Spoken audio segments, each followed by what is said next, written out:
India যদি কখনো ভেঙে টুকরা টুকরা হয়ে যায়, তাহলে সেটা হবে একমাত্র ধর্মে ধর্মে দাঙ্গা লাগানোর কারণে। কিছু রাজনৈতিক নেতারা এই ধর্মে ধর্মে দাঙ্গা লাগিয়ে তারা মাঝখানে তাদের ফায়দা লুটে। পৃথিবীতে প্রায় 250-এর উপরে দেশ আছে। এই এতগুলো দেশে আমাদের ইসলামকে, আমাদের নবীকে যতবার না কটূক্তি করা হয়, তার চাইতে শতগুণ বেশি ভারতে আমাদের নবীকে, আমাদের ইসলামকে কটূক্তি করা হয়।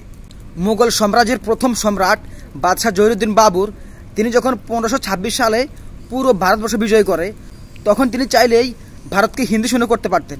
কিন্তু মুসলমানরা উগ্রবাদী না, মুসলমানরা সন্ত্রাসী না, তাই তিনি হিন্দু তো দূরের কথা, ভারতীয় কোনো বৌদ্ধ, ইহুদি, খ্রিস্টান কারো উপর তিনি কখনো কোনো অত্যাচার করেননি। বাদশাহ জহিরুদ্দিন বাবর থেকে শুরু করে প্রায় 250 বছরের উপরে মুঘল সাম্রাজ্যের সম্রাটেরা ভারতবর্ষকে শাসন করেছে। তাদের আমলে কখনো কোনো হিন্দু জুলুমের শিকার হয়নি।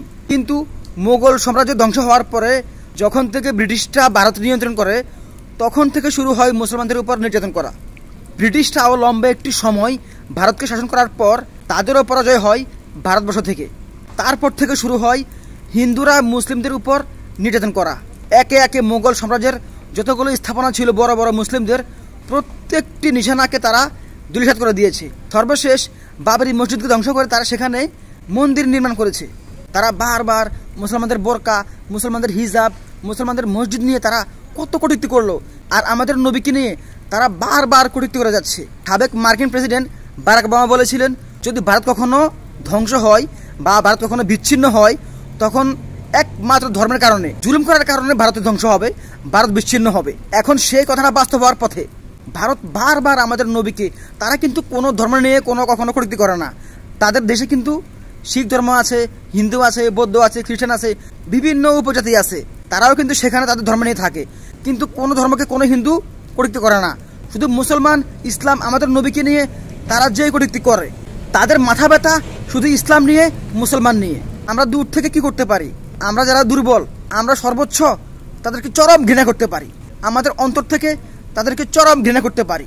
এছাড়া আমরা হয়তো কিছুই পারি না, কারণ আমরা অসহায়। আরেকটা পারি আমরা তাদেরকে চিরন্তন বয়কট করতে। আমরা চিরজীবন ভারতীয় হিন্দুত্ববাদকে আমরা ঘৃণা করে আসছি, বয়কট করে আসছি। ইনশাআল্লাহ বাকি জীবনও আমরা বয়কট করে যাব। যারা আমাদের নবীকে নিয়ে কটূক্তি করে, আমাদের ইসলাম নিয়ে কটূক্তি করে, তাদেরকে আমরা চিরজীবন ঘৃণা করে যাব। ভারতের মুসলমান দেখিয়ে দিয়েছে যে তারা রাস্তা নেমে তারা কি করতে পারে। 2 দিনের রোড মার্চে পুরো ভারতের অর্ধেক প্রায় অচল হয়ে গিয়েছে। তাদের যে মেন শহর মুম্বাই, সেটাও এখন প্রায় অচল। ইনশাআল্লাহ যদি আবারও আমাদের নবীকে নিয়ে তারা কোনো প্রকার কটূক্তি করে এবং যারা কটূক্তি করেছে তাদের বিচার না করা হয়, তাহলে ভারতের মুসলমান এর চেয়ে বড় লং মার্চ করবে ইনশাআল্লাহ।